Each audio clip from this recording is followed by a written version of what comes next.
Okay guys, so I'm just going to talk you through the tasks for week 8. You might be delighted to hear that this is the last official week that we're going to spend working on your assignment. I'm going to leave the week after that just to kind of mop up anything that people are still tidying up, but this is the last official task for the assignment. I mean, over the last 8 weeks you've worked incredibly hard. Some of you have been sending me some amazing work. Just to kind of recap what we've been doing, so the first week you were just choosing your topic, then a couple of weeks after that you were telling me about your techniques and the advantages of those techniques. Then you were collecting your data, then you made it into graphs, which was processing the data. Then you described those graphs and what the graphs showed, and then last week, which was probably the hardest of them all, was when you then had to give reasons. And remember that section was worth 10 marks, so that was maybe why I was giving some feedback to quite a lot of you, because I was determined to try and get as many of the 10 marks as I possibly could.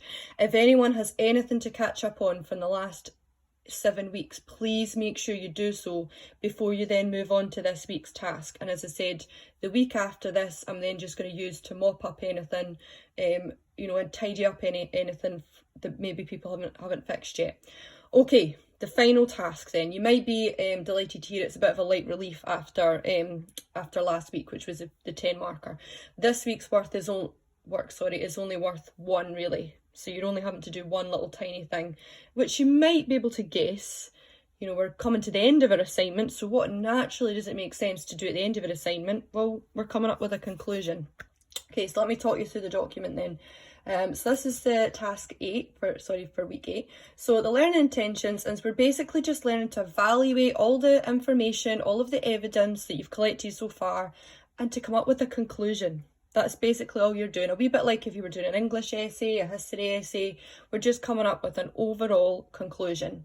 Right, okay, so once you have described and explained all of your graphs, so if I gave you your feedback back on that and everything was fine, you are now ready to do a conclusion. It's very important that you write an overall conclusion, as it can gain you an extra mark. So remember, the technique section was worth 6, your descriptions were worth 3, your explanations were worth 10, so this is the last mark, so you want to make sure that you get that final mark.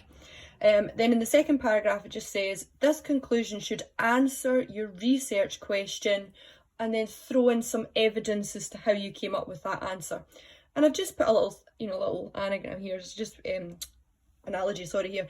It's basically, think about you're a detective and you think you've worked out who killed the victim, so and you having to give your evidence. So I think that Mrs. Peacock killed the victim because her fingerprints were on the knife. So you're saying, what do you think?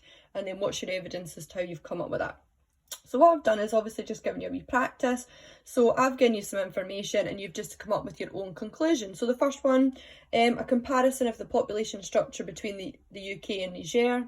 So your research findings found that the birth rate in Niger was higher and that the death rate in Niger was also higher. So your conclusion is that this shows that the UK is a typical developed country, and the death rate, because the birth rate and the death rates were both found to be lower. I mean, if you want to be even more amazing than that, you could throw in some numbers. If you throw in some numbers into your conclusion and statistics, that's even better. For B, so comparison of the shopping quality between the Buchanan Galleries and the Fort. So the Fort scored higher in the shopping quality, especially in parking, and the questionnaire showed that people preferred shopping in the Fort because it was safer. So when you're thinking your conclusion is, well, where is the shopping quality better? Because your investigation was, where is the shopping quality better? So you just need to say in your conclusion, well, which one was better and what's your evidence for coming up with that? You don't need to put any more explanations in your conclusion. You're just saying, what's your answer to your question, and then what was your evidence? This is where geography is a wee bit like science, and it's like you've done a science experiment, and what was your result of your science experiment, and what was your evidence? That's all we're doing. For C, so the questions about traffic congestion in Dundee. So is there a congestion problem in Dundee? So the graph showed that most people thought that Dundee was congested, and that the traffic survey showed that most people travel by car. So is there a traffic congestion problem in Dundee, and what was your evidence there? I feel like I've numbered these wrong. I have, so let's fix it here. Sorry, so that one was supposed to be C. So the next one's D. So the next one is a comparison of the environmental quality between the inner city and the suburbs. So you're basically trying to find out, well, which part of the city had the better environmental quality?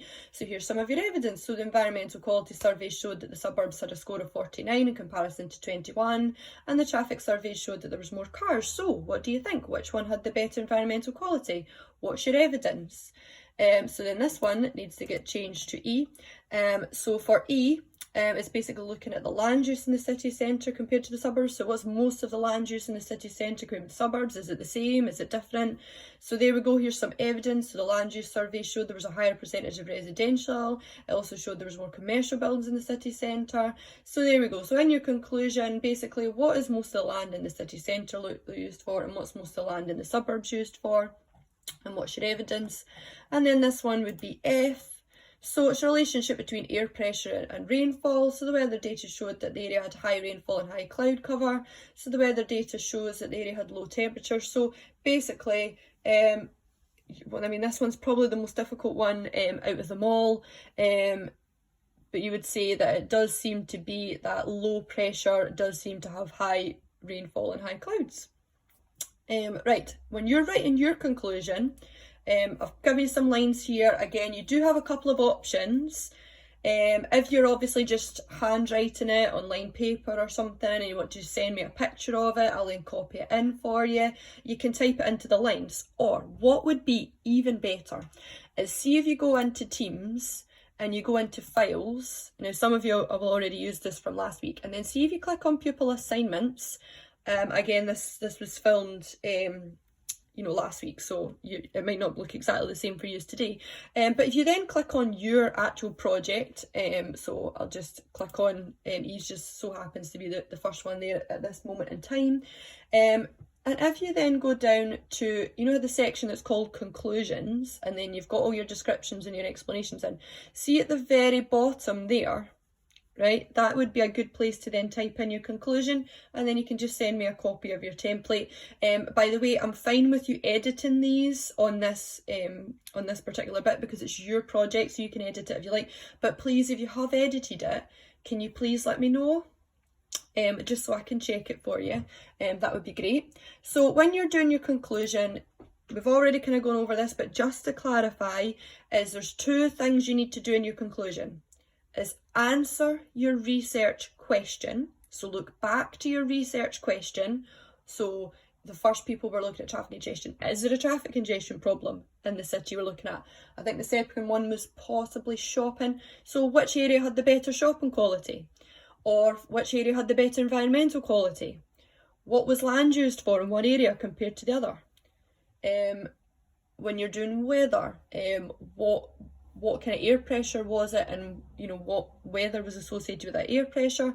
Or for those that are doing population, did you find that your developed country was typical of a developed country and the developing country was typical of that? Don't worry for any of these if you didn't find what you'd expect. That's perfectly fine. That's where it's a lot like science. But what's really important, as well as just answering your question, is you put in your evidence. So what made you come to that conclusion? And if you can throw some numbers in there, that would be great. You do not have to put in extra explanations here. That was what last week was for. This is just a conclusion. Very, very important. You have to link it back to your research question that you've got at the very top of your document, or you can't get the mark. It's got to link back. It's actually quite tricky to get a mark for conclusion unless you do these two things. And then just task 3, just as a little extra, and I'll put these into your projects because it might gain an extra mark, you never know, is, if you were going to carry out this investigation again, what could you have done to improve it? So think especially about your collection of data. So, if you were doing a traffic survey, for example, could you have maybe done it at different times of day? If you were doing a shopping quality survey, could you maybe have tried to ask, I think if you were using the questionnaire data, so could you maybe tried to ask more people, carried it out for longer? If you're doing an environmental quality survey, could you have maybe done the traffic counts more times or in different areas? If you were doing land use, could you have maybe done more than one street in each area? If you were doing weather, could you maybe compare the weather to another place? Could you have maybe done it for a longer period of time than just the 7 days? If you were doing population, could you have maybe used the World Bank data? Could you have maybe compared that data to a different website just to make sure that the data you got was accurate? Just in here, just say, well, if you were, just like if you were doing a science experiment, if you were going to do this project again, what could you possibly do to improve it? In theory, once you've done this conclusion and once I've checked it and everything's fine, that means that your project is done and dusted before the summer holidays, and it just means that after the summer, and we know things are going to be difficult after the summer, it just means that you've got this done and dusted out the way and you don't have to worry about this. And what I'll do next week, so that will effectively be week 9, which should in theory be the last week before the summer holidays, is I'll just use that week to mop up for anyone who's maybe got wee bits and pieces here and there to fix just to gain extra marks. And for those of you that have done an amazing job and I think I'll already got the 20 out of 20, I'll find a different task for you guys to do. As always, if there's any questions, please ask me.